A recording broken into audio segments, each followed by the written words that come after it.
And now, Splunk's Cybersecurity 60-Second Charity Challenge. Remember the rules. You've got to get through an entire subject in 60 seconds, or you donate to today's charity of choice. Good luck! Okay, Audra, what do we have on the docket today? All right, so this ties back into the 60 Minutes interview from the weekend. The host, Bill Whitaker, he asked Jen Easterly at CISA that if someone's sitting at home watching 60 Minutes, why should they be concerned about a cyber attack in the United States targeting critical infrastructure? So I wanted to pose that question to both of you and see how you would respond. So I guess we'll start with Mick. Okay. So it's hard to make people care about a potential cyber attack. I have a hard enough time making people care about actual cybersecurity. One, it's complicated, and people generally ignore complicated things unless they do their own research, which has its own drawbacks. Two, it's hard to convince people that something they rely on every day is held together by a series of welded tubes and software, neither of which have been updated since the Nixon administration. No one cared about the plumbing in Rome, it just worked. Until it didn't, but by then it was too late and you're standing ankle deep in mud while a fiddle plays faintly in the distance. Now, there have been large-scale cyber attacks before, like identity theft and theft of customer data, but nothing is shut down. The world has kept it moving. And because of that, it's even harder to convince people of a tangible threat to their daily lives.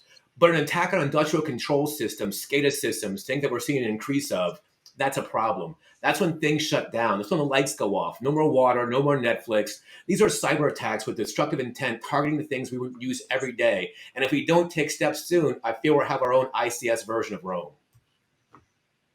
Wow. I like the tie back, start to finish. You could have even talked about ICS in Rome. I mean, they had Vitruvius, you got the aqueducts, you had the barbarians cutting off the aqueducts, you had lead in the pipe. Plumbing. I mean, really, is this the end?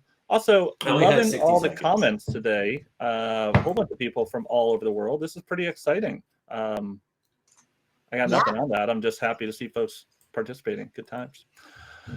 Okay, I'm ready. Drew, hit me up. So listen.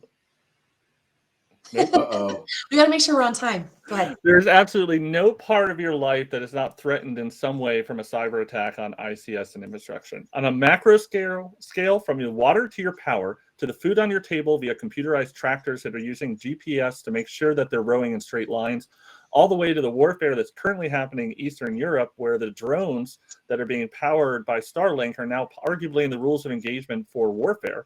On a micro scale, from your Amazon shipments for Christmas toys all the way to the LinkedIn account that you're using to try to get a job, to your bank accounts to make sure you have enough money to pay for those Christmas gifts, every part of your world is somehow tied in an aspect that touches ICS SCADA, whether that be power or otherwise. Thus, cyber attacks are a threat to your way of life. And a huge issue of this is how do you defend yourself or your family against cyber attacks? Because frankly, there isn't exactly a cyber Second Amendment that you can turn to.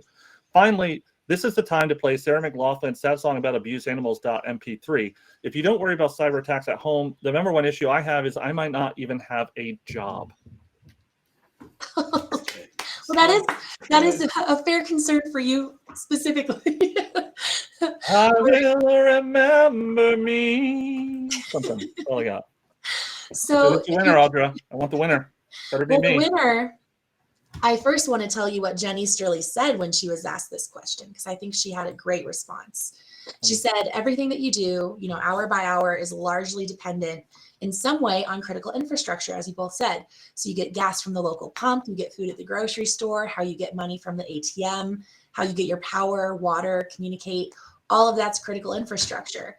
And she said all of that is at potential risk to a Russian malicious cyber attack. So I think this week, as much as I enjoyed the references to Rome and Sarah McLaughlin, I think I'm going to go with Jen Easterly this week as the winner. Yay. That's fair. No? That's fair. Okay. That's fair. Yeah, fan. I always knew you were a Lilith Fair fan. So this is what is our charity this week? Face the Wrath. So the charity this week is let me pull it up here. 1 second. Drew, can you bring up that link? Let's see. It's loading for me right now. This is Year Up is what it's called. And we chose this specifically because our intern, Adam, who's watching right now, is a member of Year Up. He's taking part in this program, which helps, people gain experience in careers that they're interested in through internships and help advance higher education. So. And there's a fun fact about Adam. One of my very good friends, Mike's very good friends, and a fellow person on Surge, Marcus LaFriera, he was actually a mentor on Cyber Patriots, which is for folks in high school. And turns out that Adam and Marcus were actually part of that program at the same time, where Marcus actually mentored Adam there and continued. So congrats to Adam and all that fun stuff and making sure it goes through. Year Up's a great program. If you're in a position to utilize Year Up in a leadership role or you can ask for it, we highly recommend it.